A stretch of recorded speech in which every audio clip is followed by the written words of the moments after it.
जय माता दी दोस्तों। आज मैं आपको एक गांव में भोला नाम का एक भिखारी रहता था उसकी कहानी सुनाऊंगी। भोला बहुत ही गरीब लड़का था। न उसके पास रहने के लिए कपड़े थे। भोला के पास न तो रहने के लिए घर था और न ही खाने के लिए भोजन।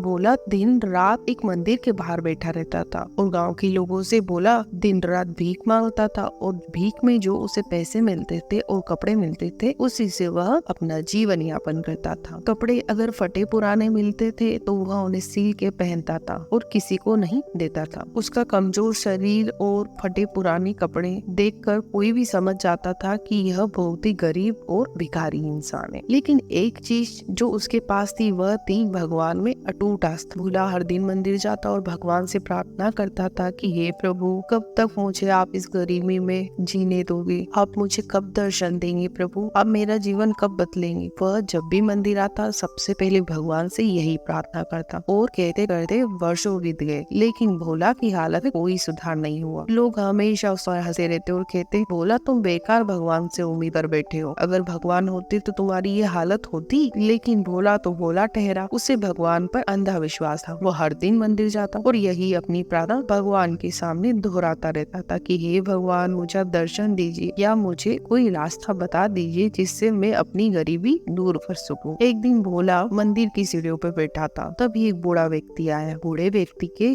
शरीर पे बहुत से दाग, पर उस बूढ़े व्यक्ति के चेहरे पे चमक थी और उस बूढ़े व्यक्ति की चाल भी धीरे थी और उनकी आंखों में एक अद्भुत शांति थी। उसने भोला से पूछा कि बेटा, तुम दुखी क्यों हो? तब भोला ने जवाब दिया कि मैं वर्षों से भगवान से प्रार्थना कर रहा हूँ, लेकिन मेरी जिंदगी में कोई बदलाव नहीं आया। क्या भगवान किसी भी गरीब की कुछ नहीं सुनते? तब बूढ़े व्यक्ति ने कहा कि भोला, भगवान हर किसी की सुनते हैं, लेकिन उनके उत्तर देने का तरीका अलग हो सकता है। क्या तुम सच में भगवान के दर्शन करना चाहते हो? भोला ने जोश में कहा कि हाँ, मैं तो भगवान के दर्शन अवश्य करना चाहता हूँ। तब बूढ़े व्यक्ति ने मुस्कुरा के कहा कि अगर तुम सच में भगवान के दर्शन करना चाहते हो तो तुम्हें 3 काम तो करने पड़ेंगे। पहला काम कि तुम किसी से भीख नहीं मांगोगे और दूसरा काम है कि तुम जो भी तुम्हें मिले उसे तुम दूसरों से बांटना शुरू कर दो। तीसरा काम है कि सच्चे मन से सेवा करो बिना किसी लालच के। भोला ने थोड़ी देर सोचा और फिर बोला, लेकिन मेरे पास तो खुद के लिए कुछ नहीं है, मैं दूसरों को क्या दे सकता हूँ? बूढ़े व्यक्ति ने कहा कि तुम्हारे पास जो कुछ भी हो, चाहे वो थोड़ा ही क्यों न हो, उसे तुम बांटना शुरू कर दो। तुम बांटने लगोगे ना तो तुम्हें समझ में आएगा कि असली धन है क्या। भोला को यह बात तो समझ आई नहीं, लेकिन बूढ़े की बात उसने मान जरूर ली। अगले दिन वह जब मंदिर आया और भगवान से प्रार्थना की उसने और हाथ जोड़कर मंदिर की सीढ़ियों पर बैठ गया, पर उसने उस दिन भीख नहीं मांगी। फिर भी हमेशा की तरह उसे लोग कपड़े देते, भोजन देते। अब वह उन कपड़ों और भोजन में भी अपना थोड़ा थोड़ा हिस्सा भिखारियों में बांट देता था। पहले तो लोग उसे पागल समझने लगे, लेकिन धीरे धीरे भोला को इस नए जीवन में सुकून मिलने लग गया। कुछ ही हफ्तों बाद भोला की यह आदत गांव भर में प्रसिद्ध हो गई। अब लोग भोला को मदद के लिए बुलाते थे और उससे अपने घर का काम करवाते थे और काम करवाने की बदले में उसे थोड़े बहुत पैसे दे देते थे। अब वह उन पैसों को भी थोड़ा थोड़ा बांट देता था और दूसरों की मदद करना उसने शुरू कर दिया। मदद करते करते उसे मदद करने में खुशी मिलने लगी थी। एक दिन जब भोला मंदिर के बाहर बैठा, फिर वही बूढ़ा व्यक्ति फिर उसके पास आया। उसने भोला से पूछा, तो क्या तुम्हें भगवान ने दर्शन दिए भोला? तब भोला ने मुस्कुरा कर कहा, हाँ, अब मैं समझ गया हूँ कि भगवान हर इंसान के भीतर है जो जरूरतमंद की मदद करता है।